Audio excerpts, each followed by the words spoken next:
하나님 말씀은 사도행전 20장 13절입니다.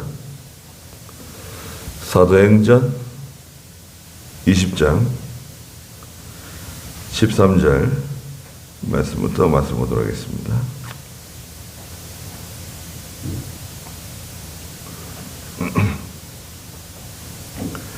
우리가 먼저 가서 배를 타고 아소로 갔는데 이는 거기에서 바울을 배에 태우려는 것이니 이는 바울이 자신은 육로로 가고자 하여 이렇게 정한 것이었다. 그가 아소에서 우리를 만났고 우리가 그를 배에 태워 미둘레네로 갔다. 우리가 거기에서 배를 타고 떠나 이튿날 기오 맞은편에 이르고 그 다음 날 사모에 들렀다가 그 다음 날 밀레도에 이르렀다. 바울이 에베소를 지나쳐 항해하기로 작정하였으니 이는 그가 아시아에서 시간을 소비하지 않으려는 것이었다. 그가 가능하면 오순절 안에 예루살렘에 도착하려고 서둘렀다. 바울이 밀레도에서 사람을 에베소로 보내어 교회 장로들을 불렀다. 그들이 그에게 오자 그가 그들에게 말하였다. 내가 아시아에 들어온 첫날부터 너희와 함께 모든 시간 동안 어떻게 지내왔는지를 너희가 안다.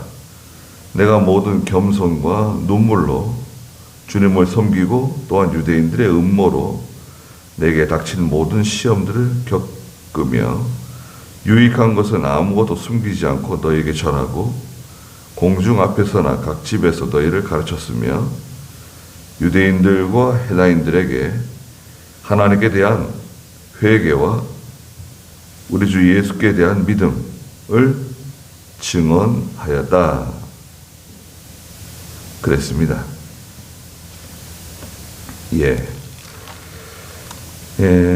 바울이 그 트로이에서 7일 동안 머무르면서 하나님 말씀을 전했죠. 말씀을 가르쳐 전하는 동안에 마지막 날 밤늦게까지 말씀을 가르치는 중에 유두고가 그만 창문에 걸터 앉아 있다가 떨어져가지고 목이 부러져가지고 죽게 되죠. 그 바울이 기도해 주고 하나님께서 살려주셔가지고 유두고가 살아나고 다 큰 위로를 받았습니다. 하나님의 일을 할 때 또 특별히 좋은 일이 있을 때, 교회에 무슨 좋은 일이 있을 때, 기쁜 일이 있을 때, 잔치 같은 그런 참 즐거운 분위기인데 그만 뜻하지 않은 사고라든지 뜻하지 않은 그런 어려운 일이 생길 수 있습니다. 그럴 때도 교회는 당황하지 말고 그걸 잘 처리하면 돼요. 갑자기 뜻하지 않은 그런 갑작스러운 일이 생길 때 우리 조심해야 됩니다. 그런 일이 생겼다고 해서 갑자기 낙심하거나 실망할 필요 없어요. 그때 믿음으로 잘 처리하면 됩니다. 시간이 지나가면 다 되는 거니까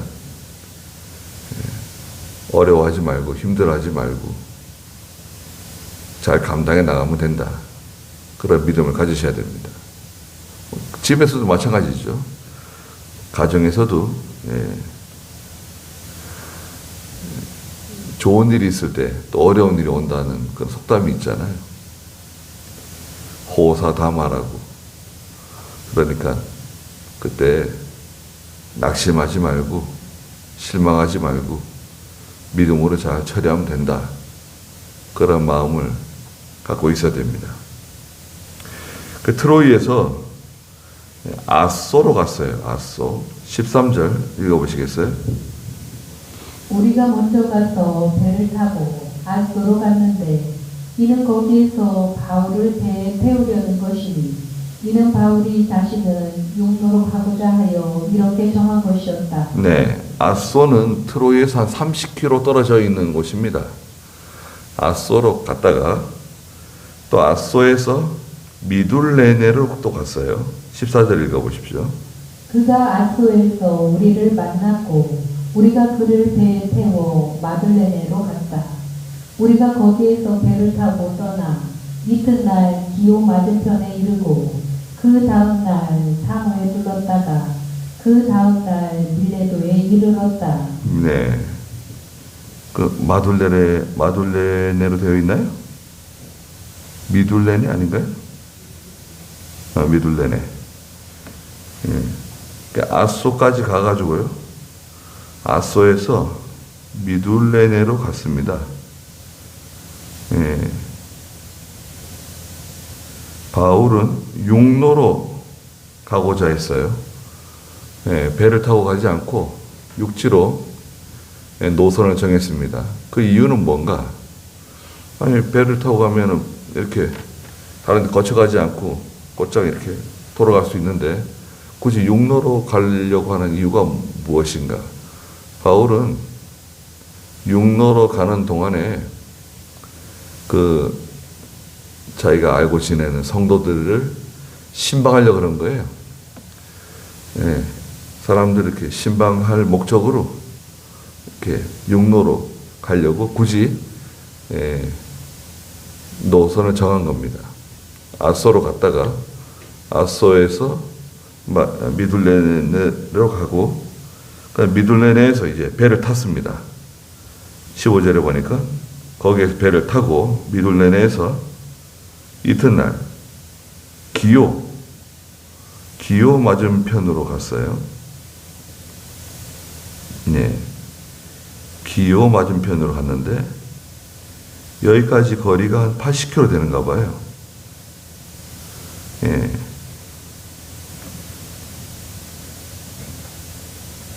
미둘레네에서 기오까지 한 80km. 그 다음에 그 다음날 사모에 들렀다가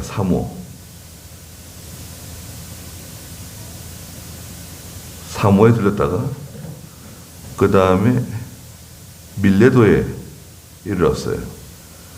밀레도는 또 기오에서 한 4km 떨어져 있는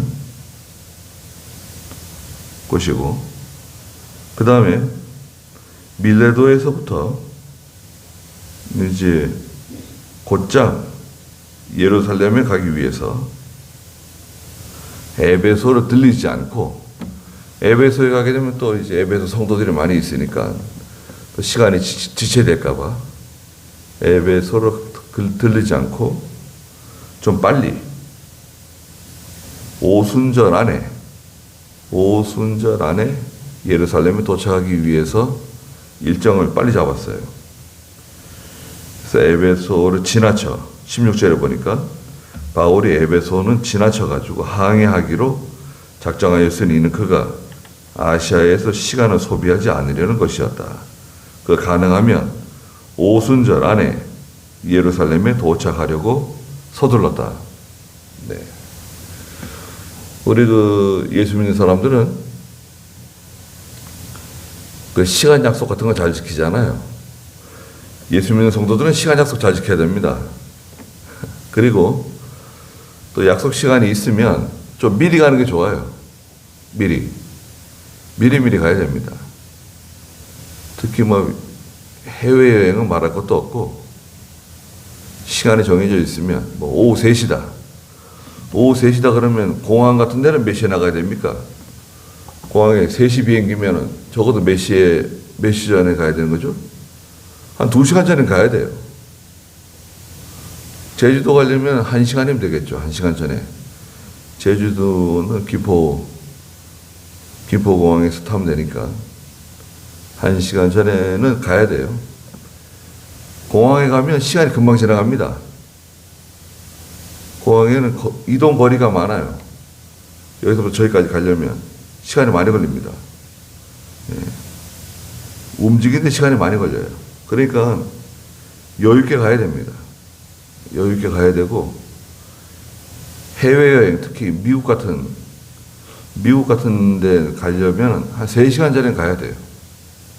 진검사 같은 게 까다로워가지고 한 3시간 전에 가야지 비행을 탈 수가 있습니다. 버스 시간도 마찬가지예요. 요즘에 우리가 핸드폰으로 버스가 몇 시에 오는지, 내가 있는 정류장에 버스가 몇 시에 도착하는지 다 알 수 있으니까 그렇게 뭐 미리 나갈 필요는 없지만 그래도 좀 미리 움직이는 게 좋습니다. 네. 약속 시간을 잘 지킬 것. 좀 미리 움직이고, 또 쓸데없이 시간을 허비하지 않도록 조심해야 돼요. 우리가 잠깐 방심하게 되면 그만 시간을 허비하게 됩니다. 뭐 내일 해도 되고 다음 주에 해도 되지만 그래도 해야 할 일이 있으면 오늘 하는 게 좋습니다. 예. 내일 해도 되고 다음 주에 해도 되는데 그래도 오늘 할 일을 오늘 하도록 힘을 써야 된다. 그래서 이제 사도 바울은 아시아에서 시간을 소비하지 않기 위해서 빨리 예루살렘에 가려고 에베소는 지나쳤습니다. 대신 밀레도에 도착했는데요. 17절 읽어보세요. 바울이 밀레도에서 사람을 에베소로 보내어 교회 장로들을 불렀다. 네. 밀레도는 그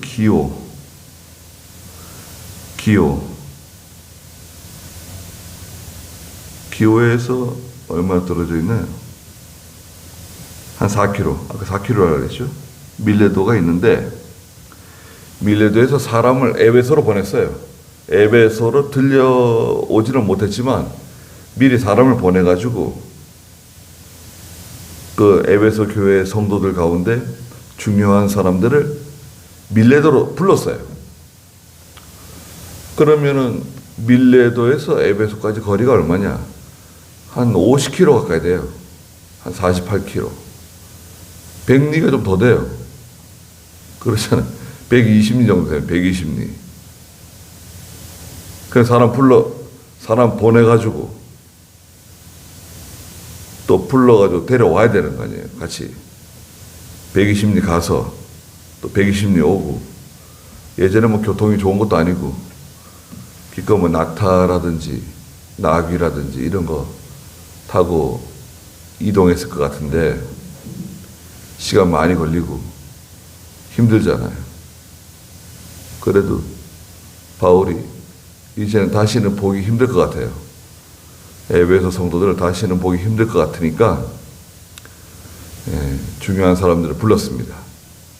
밀레도로 좀 오라고. 불렀더니 다 왔습니다.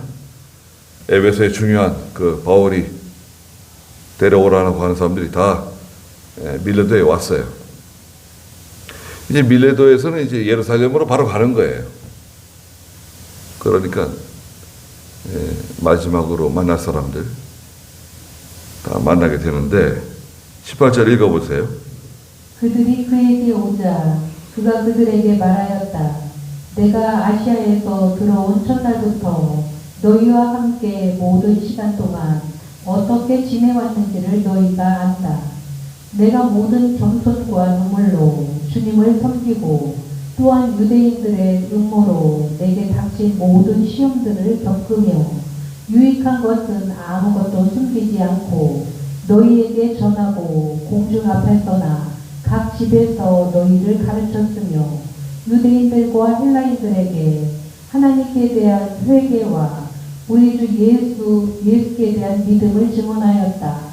보아라, 이제 내가 성령의 매임을 받아 예루살렘으로 가는데. 네. 에베소에서부터 이제 밀레도에 사람들이 왔습니다. 18절에 보니까 그들이 그에게 왔다 그랬습니다. 그가 그들에게 말하였다.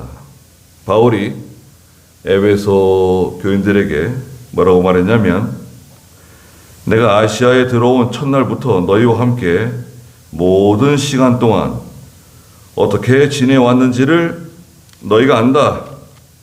네. 에베소에 가가지고 2년 동안 지내면서 두란노 소원에서 하나님 말씀 부지런히 가르치고 2년 동안 사경이 한 거예요. 2년 동안. 2년 동안 성경 부지런히 가르쳤습니다. 신방도 하고 목회를 한 거죠. 에베소에서. 내가 어떻게 했는지, 어떻게 하나님의 일을 했는지 너희가 자세히 다 알고 있지 않느냐? 교인들이 보통 다 압니다. 그건 숨기기 힘들어요. 교역자에 대해서 처음에는 뭐 잘 모르지만 시간이 좀 지나면 교인들이 다 알아요. 그거 뭐 일일이 다 설명하고 보고하고 이렇게 하지 않아도 다 알게 돼 있어요. 목회자의 가정생활도 다 압니다. 집에 들어와 보지 않았어도 대체 어떻게 돌아가고 있는지 다 알게 돼 있어요. 얼마쯤 지나면 알 수 있을까요? 가령 목회자가 새로 우리 교회에 부임하셨다. 그럼 한 얼마쯤 지나면 그 목회자의 생활에 대해서 좀 눈치껏 알 수 있을까요? 한 달? 한 달쯤 지나면 알 수 있을까요? 한 석 달? 한 석 달 지나면 좀 알지 않겠어요? 아무리 늦어도요, 한 1년 지나면 그만 다 압니다. 네. 목사님은 어떤 사람이고, 성격이 어떻고, 사모는 어떤 사람이고, 성격이 어떻고, 집에서는 어떻게 생활하고, 교회에서는 어떻게 하는지 대부분 다 알게 됩니다. 그건 뭐 가르쳐 주지 않아도, 보여주지 않아도 다 알게 돼요. 그 2년 동안 에베소에서 지내면서 사도 바울이 하나님 말씀 가르치고 거기서 먹고 자고 생활했는데 왜 모르겠습니까? 잘 아는 거죠. 교인들이 증인이에요. 또 천사가 증인이라 그래요. 천사가 다 증인이에요. 천사가 다 하나님께, 예수님께 보고한다 그랬어요. 천사가 모든 사건에 대해서, 모든 생활에 대해서, 믿음에 대해서, 순종에 대해서 다 예수님께 갖다 보고합니다. 천사가 하는 일이 그거예요. 우리에 대해서 다 보고가 올라가요. 그리고 두 번째는 뭐냐? 19절에 내가 모든 겸손과 눈물로 주님을 섬겼다는 거예요. 에베소에 있는 동안에 겸손과 눈물로 하나님의 일을 했다는 거예요. 하나님의 종은 겸손해야 됩니다. 또 눈물은 뭐예요? 눈물은 기도 많이 한 겁니다. 기도. 눈물은 기도를 많이 했다는 걸 알 수 있어요. 겸손은 하여튼 목회자의 덕목 중에 첫째라고 할 수 있어요. 겸손한다 그래가지고 하나님의 그 종의 권위가 떨어지는 거 아닙니다. 뭐 내가 이런 사람이다 저런 사람이다 광고하지 않아도 겸손한 게 중요합니다. 겸손하지 않으면 사람들이 좋아하지 않아요. 그 유명한 사람들도 겸손한 사람들이 있습니다. 그러면 사람들이 다 좋아합니다. 그 다음에 세 번째는 또한 유대인들의 음모로 내게 닥친 모든 시험들을 겪으며, 에베소에서 그 시험이 많았던 것 같아요. 유대인들의 핍박, 여러 술수, 음모들 때문에 고생을 많이 한 것 같아요. 그것도 다 알고 있는 거죠. 네 번째는 20절에 유익한 것은 아무것도 숨기지 않고 너희에게 전하고 공중 앞에서나 집에서 너희를 가르쳤다. 유익한 건 뭔가요? 하나님 말씀이죠. 하나님 말씀. 하나님 말씀을 숨김없이 남김없이 다 전했다는 거예요. 부지런히 전했다. 부지런히 전했다는 것을 알 수 있습니다. 숨김없이 남김없이 다 전하는 것. 기회는 이게 마지막이다. 기회는 지금밖에 없다. 그런 마음을 갖고 말씀을 전하는 겁니다. 저도 그런 마음을 가지고 애를 쓰는데요. 너무 부족해가지고 부족한 점이 많죠. 그래서 이게 목회를 하면 할수록 점점 그 부족한 것을 많이 느끼고 자신감이 점점 떨어지는 것 같아요. 예. 물론 담대한 마음으로 하나님의 말씀 전하지만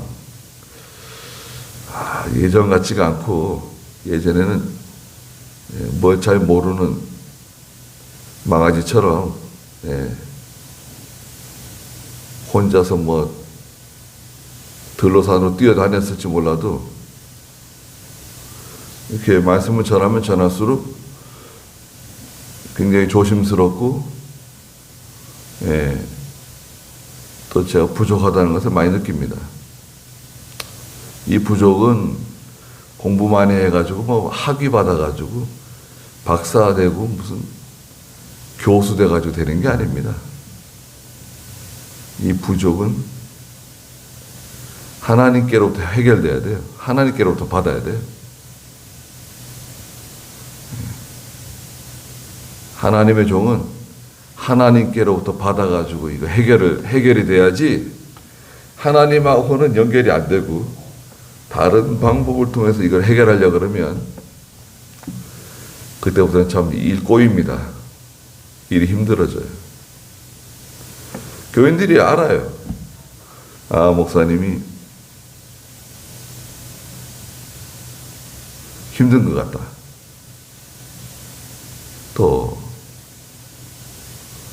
하나님의 일을 잘 감당하고 있다. 잘 감당하지 못한다. 표정이 밝다. 표정이 어둡다. 그런 거 다 교인들이 은연중에 알게 돼요. 은연중에. 그래서 사도 바울이 에베소에서 겸손과 눈물로 성도들을 대하고 또 기도 많이 한 거 알고 있다는 거예요. 시험도 많이 겪고. 그 다음에 20절에 유익한 것은 아무것도 숨기지 않고 너에게 전하고 하나님의 말씀 전하는 거라고 그랬죠. 특별히 말씀을 전할 때 그 깨달은 진리를 잘 전해야 됩니다. 깨달은 진리.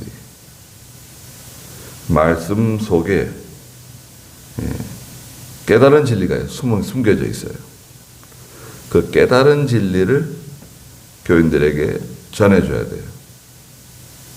깨달은 진리가 중요합니다.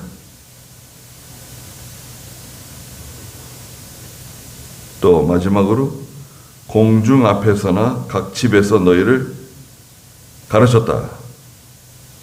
공중 앞에서도 가르치고 집에서도 가르치고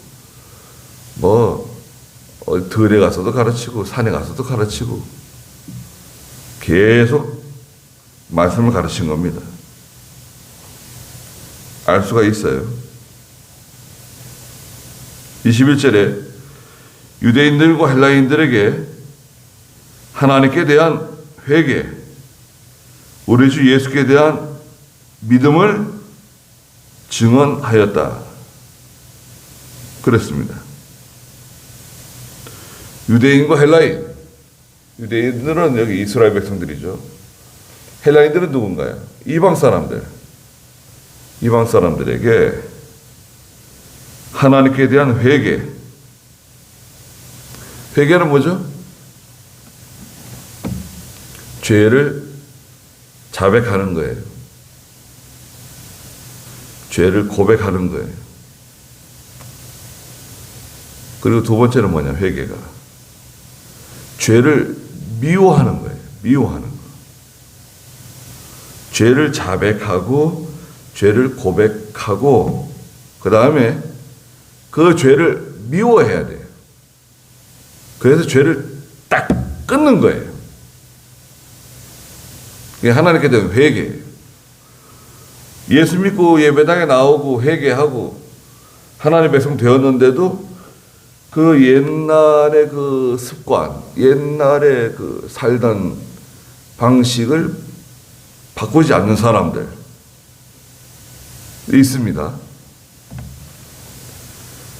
참 힘들어요. 짐승 같으면 말이다. 그러면 재갈을 물려가지고, 재갈. 말입에다 재갈을 물리잖아요. 그 땡기잖아요. 왼쪽으로 땡기고, 오른쪽으로 땡기고, 양쪽으로 땡겨서, 워. 재갈 가지고 말을 움직이잖아요. 황소 얼마나 크면, 황소가 뭐 그냥, 얼굴이 막 이만하죠. 황소 얼굴 한 이만했습니다, 얼굴이. 밑에 이래가지고 그냥 머리통에 이만한 황소, 콧뚜레죠, 콧뚜레. 콧뚜레는 언제쯤 하나요?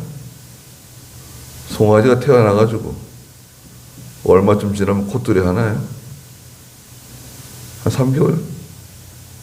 한 1년 되면 하나, 1년? 콧뚜리 하는 거 보셨어요? 저 콧뚜리 하는 거 봤는데, 콧뚜리 한다고 그러더라고요. 그 볏짚 갖다 놓고, 나무 꼬챙이, 무슨 나무인가요? 물풀레나무? 물풀레나무 같은 거 있잖아요. 단단한 나무. 빼죽하게 깎아가지고, 낫으로. 볏짚 불태워가지고, 살살살살 이렇게 끄스려가지고, 뜨겁게 만들고, 살살 구스려가지고, 송아지 얼굴 잡고 뚫는 거예요. 몇 사람이 좀 잡아주고, 코 앞에 여기 뚫는 거죠. 송곳으로 나무 뼈쪽을 뚫는 거예요. 뚫어가지고 콧줄에 끼우는 거죠. 끼워가지고 이제 만드는 건데, 그러면 그때부터는 소 꼼짝 못 합니다. 땡기면 아프니까요. 코 아프니까. 사람은 어떻게 합니까? 사람은 가르쳐가지고, 가르치고, 또 가르치고, 가르쳐가지고, 사람을 만드는 건데요. 시간이 많이 걸립니다. 예수 믿어도 믿음이 아주 더디게 자라요. 저 사람은 믿음이 쑥쑥 자라는 것 같아. 교회 큰 기둥이 됐어. 아니에요. 그건 이제 외견상으로 볼 때 어떤 이가 참 교회 기둥 같은 좋은 일꾼이 된 것처럼 보일 수는 있지만, 교회 기둥이 되고 좋은 교인이 되려면 시험을 많이 통과해야 됩니다. 연단을 많이 받아야 돼요. 연단 받지 않은 성도는 직분을 맡기면 안 돼요. 절대 안 됩니다. 왜 안 되냐? 믿음이 있는데. 믿음은 있지만 연단을 받지 않으면 시험이 왔을 때 문제를 일으킬 수가 있어요. 시험이 왔을 때, 시험이 와도 의연하게 잘 참고 넘기는 성도들이 있습니다. 믿음 있는 성도들은 시험이 오면 입 딱 다물어요. 입 딱 다물고 예배당에 와서 기도하고 조용하게 아무렇지도 않습니다. 흔들림이 없어요. 그래 믿음이 어린 성도는 열심은 있는데 이 시험이 왔을 때 그만 넘어질 수 있어요. 원망하고 불평하고 낙심하고 슬퍼하고 두려워하고 걱정하고 잠 못 자고 그거는 이제 어떻게 하겠어요 그거는 그거는 참 인력으로 안 되잖아요. 말씀 가르치고 시간이 많이 지나야 돼요. 양은 몇 살 되면 새끼를 낳을 수 있나요? 양이 한 몇 살쯤 되면 새끼 낳을 수 있을까요?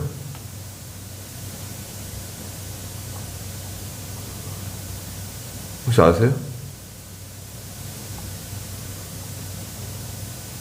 그러니까 어미양이 되려면 한 2년 정도는 있어야 되는 거 아니에요? 2년? 1년 반? 1년 반이나 2년 있어야 되는 거 아닌가요? 좀 지내야지.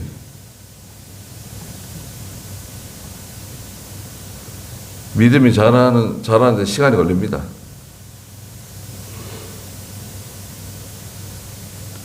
그 다음에 20절 중간에 보니까 공중 앞에서나 각 집에서 너희를 가르쳤으며 사람들이 있는 곳에나 사람들 없는 곳에나 집에서나 들에서나 광장에서 하나님의 말씀 가르쳤다는 거예요. 21절에 유대인들과 헬라인들에게 하나님께 대한 회개, 우리 주 예수께 대한 믿음 이걸 증언했습니다. 그래서 가르친 거예요. 계속 하나님께 대한 믿음, 회개, 주 예수께 대한 믿음 가르쳤다. 지금 밀레도에서 에베소에서 온 성도들에게 말해주는 거예요. 내가 에베소에서 어떻게 하나님의 일을 하고 어떻게 생활했고 너희들에게 무엇을 어떻게 가르쳤는지 다시금 생각나게 해주는 거예요. 내가 너희들과 함께 있을 때 이렇게 하지 않았냐? 말해주는 겁니다. 22절에 보아라. 거기까지만 할까요? 그래서 이제 밀레도에서 36절 한번 읽어보시겠어요? 36절. 바울이 이 말을 한 후에 무릎을 꿇고 그들 모두와 함께 기도하니 모두가 많이 울며 바울의 목을 끌어안고 그에게 입을 맞추었다. 그들은 특별히 그의 얼굴을 다시 보지 못할 것이라고 한 말 때문에 몹시 슬퍼하였으며 그들이 그를 배에까지 전송하였다. 네. 바울에게 기도해 준 것 같아요. 같이 다 무릎을 꿇고 함께 기도했다. 다 같이 울었어요. 에베소에서 온 성도들이 바울을 안고 막 우는 거예요. 가지 말라고. 예루살렘에 가면 죽을 수 있다고. 가지 마시라고. 막 우는 거예요. 특별히 그의 얼굴을 다시는 보지 못할 것이라고 한 말 때문에 몹시 슬퍼하였으며 그들이 그를 배에까지 전송하였다. 네. 배 타는 거 다 보고 배 떠날 때까지 멀리 사라질 때까지 항구에서 떠나지 못하고 바라보는 거죠. 그 밀레도에서 이제 석별 참 서운한 그 이별 바울을 보내는 에베소 성도들 예, 거기까지 하시자고요. 다음 주 22절부터